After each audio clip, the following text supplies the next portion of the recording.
Hello, what's up everybody? My name is Mike Brown, aka ReviewKingMB, and I am doing my 31 days of horror movie reviews, and I am still doing, technically, the Friday the 13th series, even though they're not being called that anymore because they're switched over to a new studio. Jason Goes to Hell. This was billed as the final Friday, which we all know how that went. It came out in 1993, so at least this time they waited 4 years since the last film, and they had to, because that last movie was rough. This, though, might be the most controversial of the Jason Voorhees movies for many reasons. Let's get right into it. This was directed by Adam Marcus, and the plot is we see this woman at the very beginning of the movie being chased in the woods in just her towel in Camp Crystal Lake by the one and only Jason Voorhees. And so it seems like a traditional Friday the 13th movie. Everything seems like it's going according to plan until all of a sudden these spotlights show up on Jason and he gets killed, blown up by these military guys. And you're like, holy fuck. Before the opening credits, we kill Jason. And I gotta be honest, that's a pretty awesome intro. That's an awesome opening, something that you've never seen before, that you wouldn't have expected, and you sit there watching going, what's next? Well, what is next is that they take the remains of his body to the morgue, and for some reason, this guy at the morgue gets compelled to eat the heart of Jason. In doing so, Jason's soul or his demonic evilness gets put into this guy. Jason's now possessing these people, going from body to body to look for somebody in his family. Because if he then possesses a body of his family member, then he'll be reborn. So obviously our main characters have to stop this. Now, what I think of Jason Goes to Hell is, man, this is a fucked up movie. This is a fucked up and very weird, out there, bizarre entry into the series. It definitely doesn't feel like something that's part of the series, that's traditional. It does seem out of place, especially when I talk about the plot. It's out there. It's like, what? There's a part of me that understands why people hate this movie. Why, for most people, this is their least favorite Friday the 13th movie. Because not only is the plot out there, but it's the least amount we ever see Jason in a movie. You don't get enough of him, like physically. Kane Hodder playing Jason with the hockey mask, you don't get much of it. So I get that. But there's also another part of me, almost a bigger part of me, that appreciates that they tried something different. Appreciates a crazier approach to this mythology, to take this mythology in a darker, more sinister way. Because, look, this is the 9th movie. So many times, Jason at Crystal Lake, at a campsite, killing teenagers who are having sex, who are doing the things that we all know and love for them to do, and get viciously, brutally killed. And there was a formula that just kept going and going of the innocent girl who always escaped, and maybe the guy with her is there with her. And it became cliched. It did. As much as I enjoy them, they became cliched. So they tried something different. They tried to make Jason more of an entity, more of evilness, something that I guess technically doesn't need that form that we see with him. And it was creepy. Every scene that you had when a body would start to deteriorate because Jason's inside of it, and that thing, that leech, that big crawling thing would come out of their mouth, and he would force it into somebody else's mouth. And it was weird, especially the one scene where he shaves the guy, one of the guys, so that he looks, I guess, good for him to possess. Okay.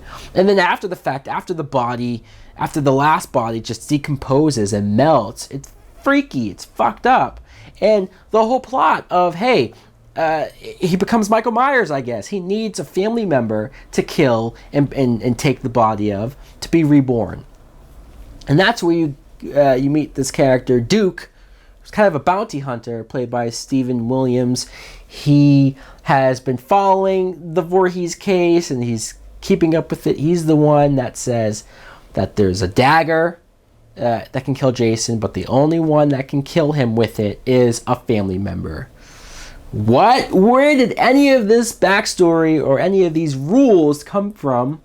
But they tried. They tried to make sense of something. Maybe because this was pitched as the last movie, so you had to make it feel like some finality in some way. Our real main character, though, is this guy Steven, played by John D. LeMay. And this is a guy who, if you take a good look at him, you'd never think, hey, he's going to be the hero. He's going to be the lead guy of a horror movie or a Friday the 13th movie because, I don't want to say he's dorky, but he's just a more normal, average guy. His ex, who has their baby, but they're not together anymore. He's trying to be there for them, be there for her, but it didn't work out. And she's now dating this new guy, this reporter, Robert, who's a complete fucking tool bag asshole. And he's trying to be there. He's trying to make things right.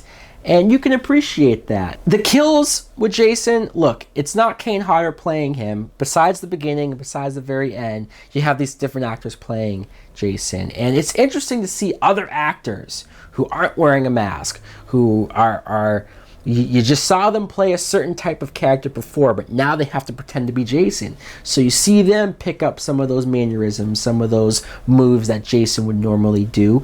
And again, it's interesting.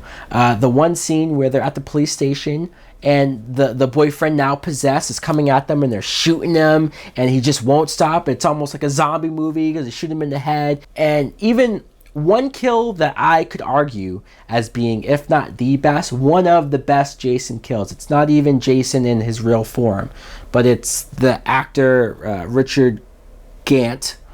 He shows up at Crystal Lake. You have to have one scene at Crystal Lake, right?